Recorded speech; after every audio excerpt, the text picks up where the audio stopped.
Hello everyone, welcome to the deep dive. I'm joined by Josh Williams. As always, for this one, we're going to be talking a lot about formations, fluidity, freedom, the future. And it's all off the back of Arne Slot's press conference on Friday. Obviously, I think every Liverpool fan watched it. Yeah. And I think every Liverpool fan has laughed at the question that I asked him and the answer, more importantly, that Arne Slot gave. For anyone who's watched the podcast yesterday, apologies. I'm just going to play the clip one more time. But you do need it for this episode to set it up, Josh. So we're going to roll the clip now. This is my question and Slot ending me in his reply. Chris Pajak, Redmen TV. I speak to fans every single day, and the dominating conversation right now is your preferred system. Obviously, we've seen at Feyenoord a lot of 4-2-3-1. At Liverpool, we're accustomed to seeing a 4-3-3. Is the formation and the system something that's a non-negotiable of your ideology, or will you look at your players and tailor your system to the players at your disposal? I'm a bit sad is maybe not the right word, but I was hoping if people looked at my team, they would not say it's 4-2-3-1 or it's 4-3-3 or it's whatever formation you want to call it. I was hoping they would say, okay, there's a lot of freedom when they have the ball to take in different positions. So sometimes it's a 4-2-3-1, sometimes it's a 4-1-4-1, sometimes we do build up with 3. So there's a lot of freedom when we have the ball, But if we don't have the ball, there's not so much freedom. Then we want to be really aggressive, and there's only one way, and that's everybody is mostly keeps his position. So I wouldn't put myself in a situation where I say I prefer 4-2-3-1 or 4-3-3 or 4-1-4-1. There's a lot of players taking in a lot of different positions. So if you would have asked me, I would have said we play 4-3-3 instead of 4-2-3-1 as Feyenoord. But we did build up a lot of times with 3. Fullbacks have different roles, so I'm curious who told you that we've played 4-2-3-1. Maybe that one should go to get his license or analyze a bit better. I promise that's the last time you're going to see that clip on this channel. You might see it, around the internet and stuff over the next few weeks, obviously.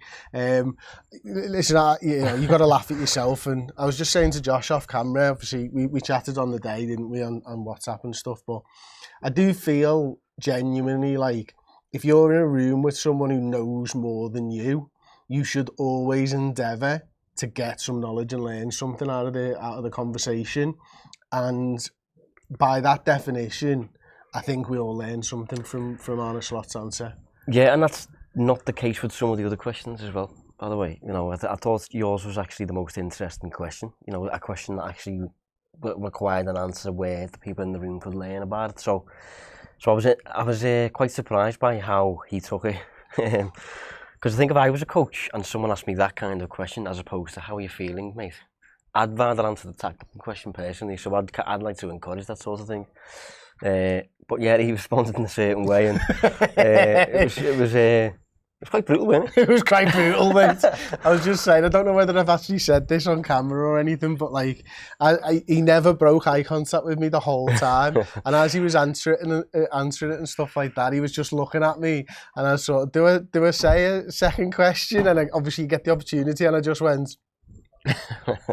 and then just sat back in the chair, and I could feel the eyes of everybody in the room on me. It's the first time I've ever asked a question in a press conference. Is it, yeah? Oh, and no it's way. Probably going to be the last, yeah. The last as well, mate, which I thought was quite funny anyway. But anyway, listen, I think what's interesting is we had a conversation about this on the podcast yesterday, but I was really just dying to get the podcast out the way so that I could talk to you about it and get your opinions on it, because there's just so much food for thought there, isn't there? There's 4-2-3-1, there's 3 at the back at times, building up like that. There's 4-1-4-1, 4-3-3 and everything else. Yeah. It just opens up a world of possibilities. Yeah, it's when it comes to formations, right, especially with the ball, when you've got possession of it, you could pause the game at any point, mate, and it'd look like a different formation if you want to put numbers on it. It's about space. It's telephone numbers for the most part. I think they offer a bit more of an insight when you're actually defending, because when you're defending, you are a bit more fixed in your shape and stuff like that. But when you've got the ball, you can come up with anything, say whatever you want, and people will believe it. But like the difference between 4-2-3-1 and 4-3-3 and 4-1-4-1, which is what he also said, you're talking tiny differences here. Like the difference between 4-2-3-1, right, and 4-3-3. There's 4-2-3-1. Yeah. 4-3-3. There's the difference. Yeah, or it could be. There's 4-2-3-1. There's 4-3-3. Well, it could be because you mentioned that weeks ago on a show that we did about an off-centre of midfield three. Yeah, and the difference between 4-1-4-1, again, if that's how you're setting up your team, and someone said it's 4-3-3, the difference between that and 4-3-3 is that. Do you know what I mean? Like, there's nothing in it at all. And watching Slot's Feyenoord, specifically when they build the game in that, it is very like, it's a back two like that, and then you've got it's like a 2 and a 4, sometimes, right? Sometimes Gertrude comes inside and does and helps out, but a lot of the time it's kind of like this, where the 6 is like that, one of the 8s is kind of offset like that, and this fella is kind of here, right? So if you look at that looks very 4-2-3-1, doesn't it? Yeah. Even though these are both technically 8s and they're supposed to be kind of level, but when you're building the game, one helps out, one goes a little bit higher to join the attack. Or it could be cast as a 4-3. Yeah. But it's interesting. We're not going to get into the semantics of Slot's formation. He knows it better than everybody else. But like in terms of the actual teams and stuff, do you think there is one team that sort of can do everything, or if we were to say, right, okay, well there's the 4-3-3 formation, how would you line that 4-3-3 up? Well, it depends on the players you've got, as always. And I think if you look at the players Liverpool have got, what we've been doing for the past year or so, I don't mind in terms of Nunez getting off, going towards the penalty box, 2 8s advancing, and a right side fella cutting inside, and then a little bit of a back 3 type thing. That allows everyone to do the thing. Trent comes inside and does midfield stuff. Nunez stays away from the ball. Our number 8s are all kind of technicians who are a bit like 10, so they can stay in them areas. So you can play with it in that sense. But Liverpool have got loads of really, really good players, and some of them are different to others, if you know what I mean. Like Bradley is very different to Trent, things like that. So Endo's very different to McAllister, depending on who's playing as the 6. So it's always going to be a case of adapting depending on what you've got. And some of the analysis we've seen of Slot's Feyenoord saying this is exactly what they do, so Liverpool will do this. Not necessarily, because Liverpool have got different players. Yeah. So. And he the second part of my question was in relation to that, wasn't it?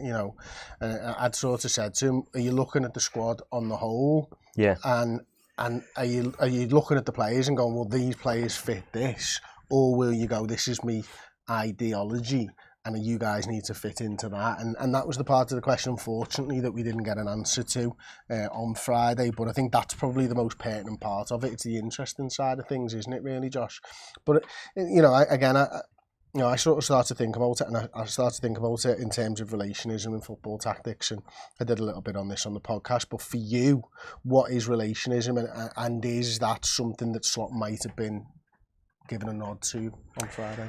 So I think you gave a good example just before we started recording, when you said it's basically a sliding scale, and you've got positionalism here and relationism there. You've got a manager in the middle, and where does he fit on the slider? And the more positionalism he is, the more he kind of expects his players to be robots and do fixed duties, and that's kind of it. And they're not individuals, they're not expressive, they're not human.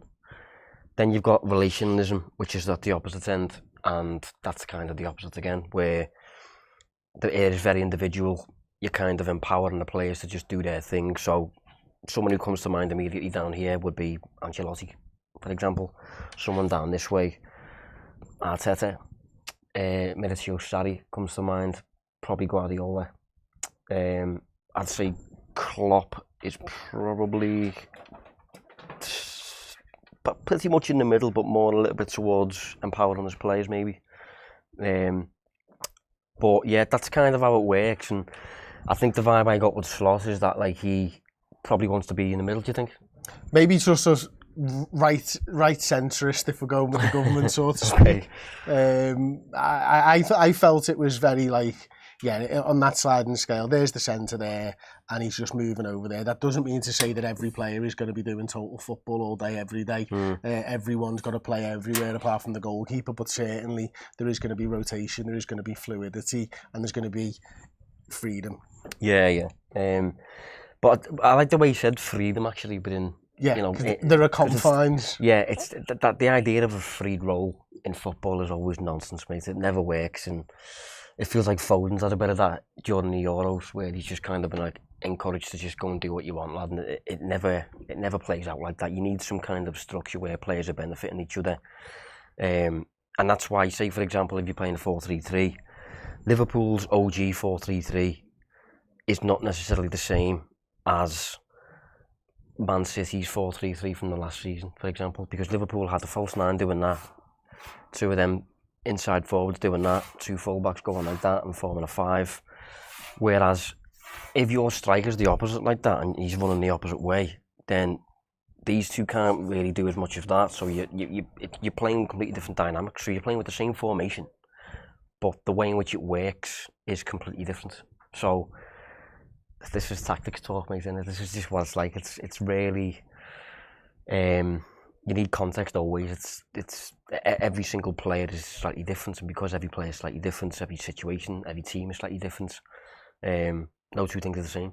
And that's why it's so important to have understanding of roles within the system, isn't it? Because I always felt like Jordan Henderson, after he'd gone into the 6 for Liverpool, when he went back to being the 8, I always thought he was a better 8 for having played the 6, because he sort of understood what the 6 needed out of his 8, and where maybe the 8 was bombing on too much with Jordan Henderson, and maybe he was just making himself more available at times. But that understanding between players, knowing what they're going to do in sort of any given situation, is actually why a settled side, I think, always performs better than one that's changed week in, week out, because you do get that understanding. You understand exactly what they're going to be, where they're going to be, what they're trying to achieve. Perfect example from last season for me is, you know, and over the last 18 months, is Darwin Nunez. I mean, if everyone just played the ball first time to Darwin Nunez, which is what he wants, he'd never be offside. But everyone likes to take a touch and then play the ball, and he's gone.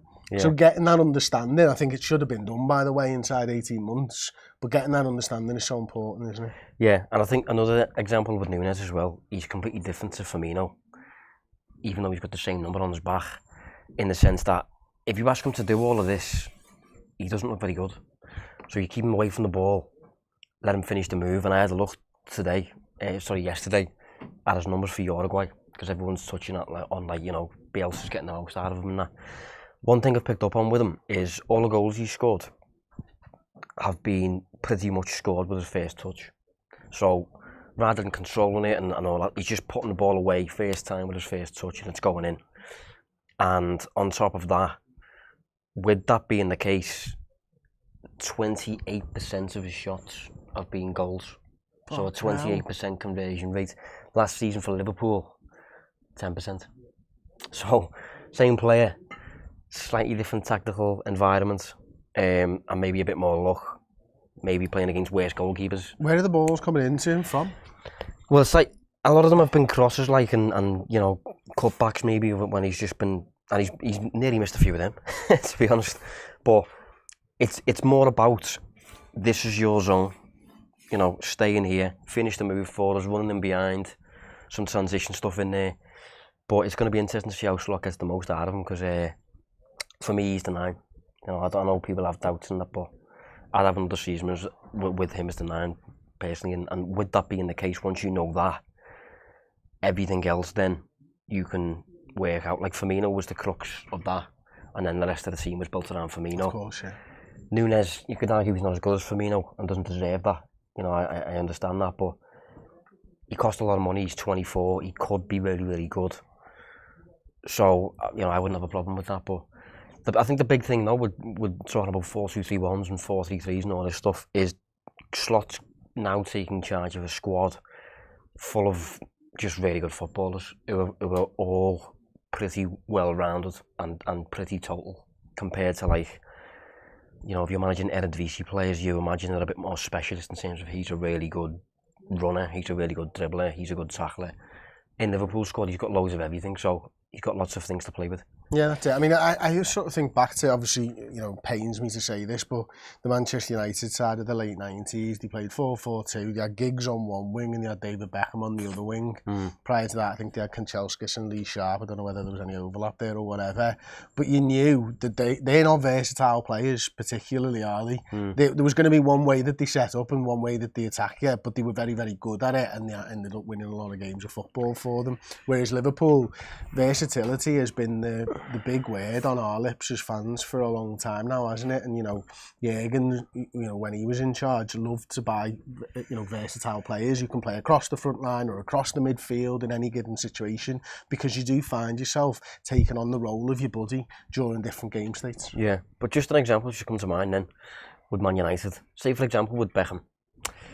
Beckham is viewed as one of the best wingers in Premier League history. Delivery, unbelievable and all that. But he wasn't fast and he couldn't really dribble, right?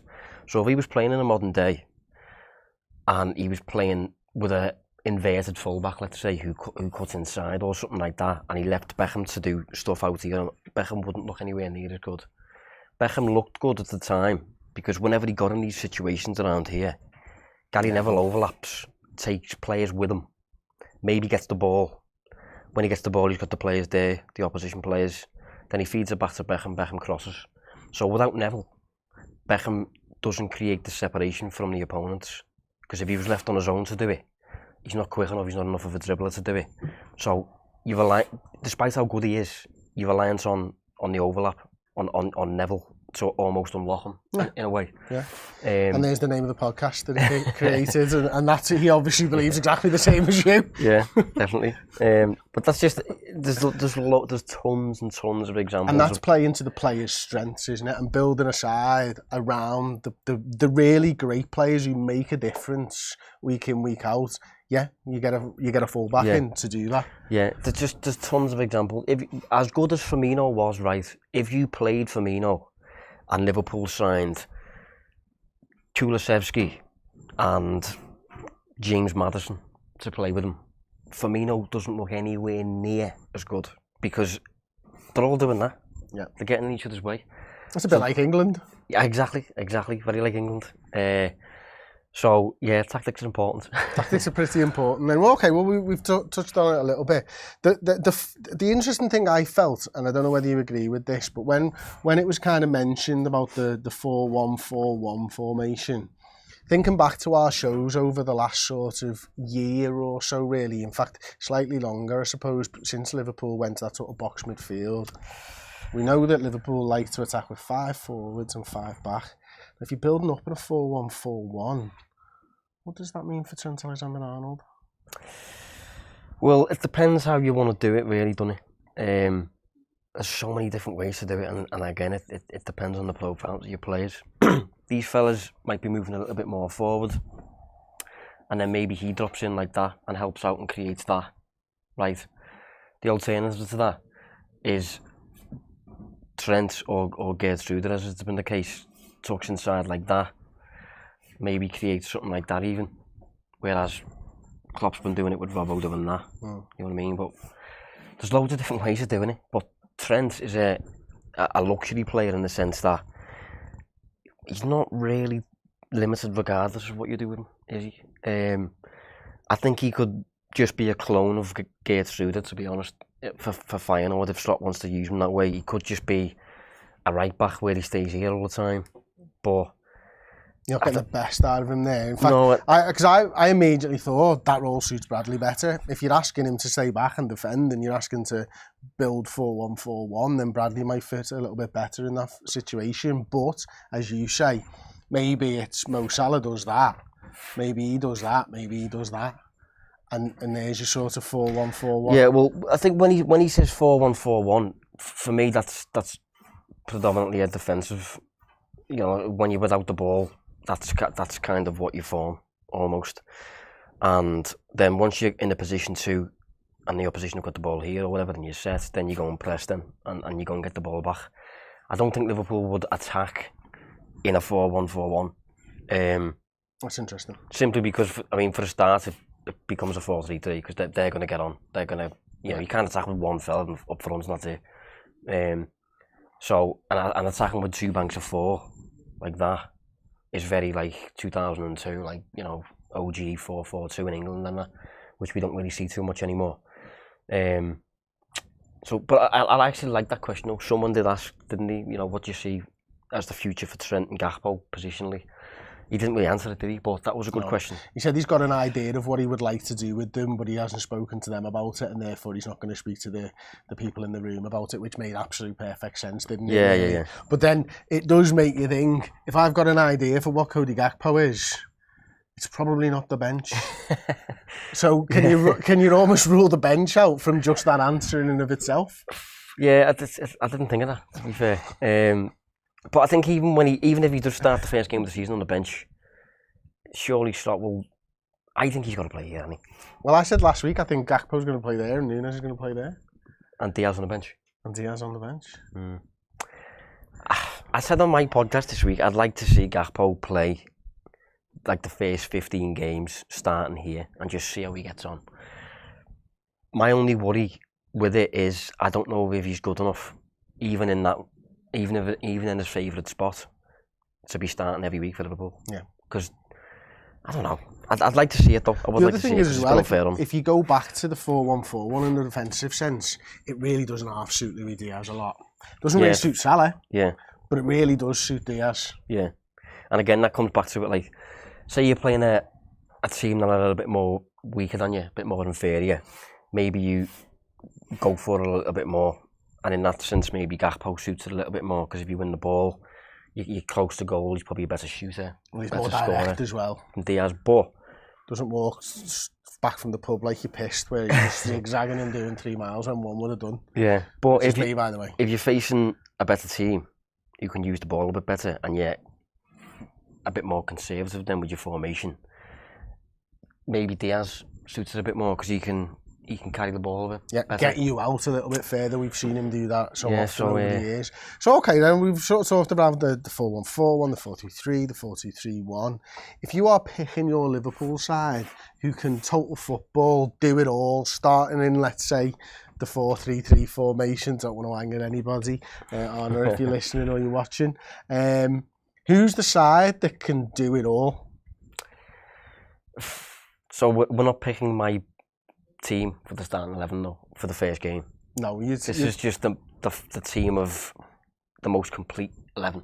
Yeah, that can do everything you want systematically, because I'll put some context on this.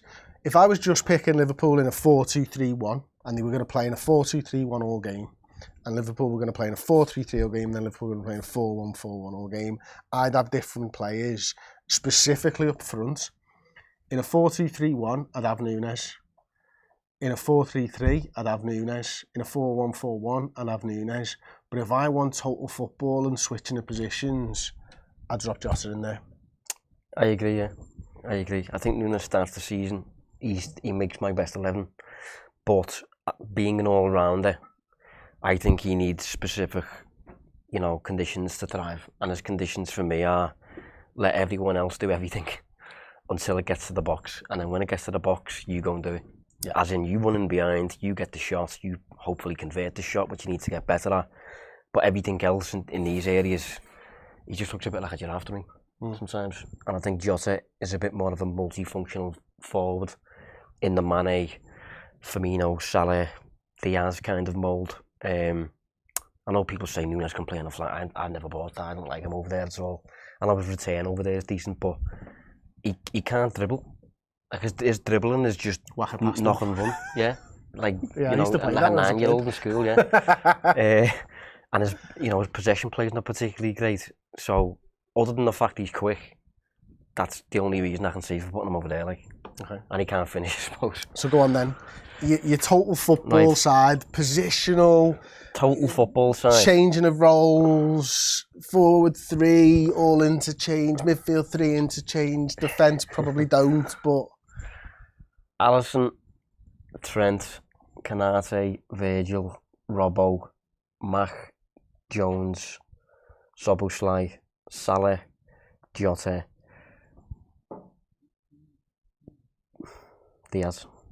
Diaz for the total football one. Yeah, because I think one thing we've gradually realised over time is that Gakpo isn't actually that versatile. Going there again, aren't I? I went there so many times on this one. So harsh. I just think he needs to be specifically told, with your arm around him, do this today, exactly this, and he'll go and do it. He'll go and do it just perfectly fine, mate. But if you just... I think for me and you, it'd be do this today, cozy, not this. Right? Yeah, that definitely would. Yeah, that's me with him in a headlock. Yeah, okay, stood on a chair, on my shoulders, around his ear. Whereas I think Diaz, you can just say, go and do what you want, Chief, and he'll just go and I like play. It. So why did you pick McAllister for the 6? I'm sure people will be screaming at the televisions. Because Endo, very specialist, I think. You know, very functional. Percentage, we haven't seen him for a year. Could be brilliant, but not yet. And as a 3, Mac, Jones, Szoboszlai, they all feel very similar to me. They all feel complete, well-rounded, not many weaknesses, technical, hard working. You know, all the good stuff that midfielders have. Yeah, I'm looking at these 2 midfielders now and sort of thinking about it. Well, we know Szoboszlai can get out there and do a job. We know Kurt Jones grew up as a left winger and can go out there and do a job.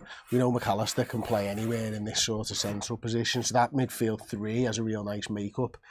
You know, Jota can get out to the left-hand side, can get out to the right-hand side. Salah obviously can get to the centre. Diaz obviously can get into the middle. Gakpo could have done it as well. So I think in terms of the total football thing, I think you've maybe nailed that one there. Slightly different to mine, but I think I can see good reasons behind each and every one of them. But the first team I think he'll pick though for Ipswich, I think that will be Nunez. Yeah. And I think that might... Gakpo. I think it might be Gakpo, yeah. And I think Trent will do that. Form a bit of a box. I think it would be interesting to see Robbo do that. Yeah, do you reckon he's good enough though on the ball? Because that's what Spurs have been doing all season with Udogie and Porro. Pedro Porro. But with Robertson being a bit more of a defender, maybe Liverpool did it like that. Yeah. But there's different ways of doing it, obviously. But you do, I suppose it does, if you were to do it like that, it does open up the prospect of a nice ball into the box, which is something that Robertson is certainly able to do. What I will say is, if Liverpool go and sign an 8-Nori, you do that. You have him in midfield. Really good player. I wouldn't be surprised if that one happened, actually. I think that would be a great sign. Sell Simicast, get 8-Nori in. Robertson drops a little bit down the pecking order then and becomes a bit more of a backup. And you can do that with your back line. And Trent can do a little bit of rowing and all that, like Gertrude does for Feyenoord. But lots of options, mate. Seriously good squad, well-rounded squad, and a manager who knows his tactics. By the sounds of it, clearly. So there you go. That has been the deep dive. Hope you've enjoyed today's show. Obviously, go and check Josh's Substack, Distance Covered Substack. If you just Google that, I'm sure you'll be able to find it. Thank you very much for watching. Thank you for listening, and we'll see you next time on the deep dive. Ta-ra.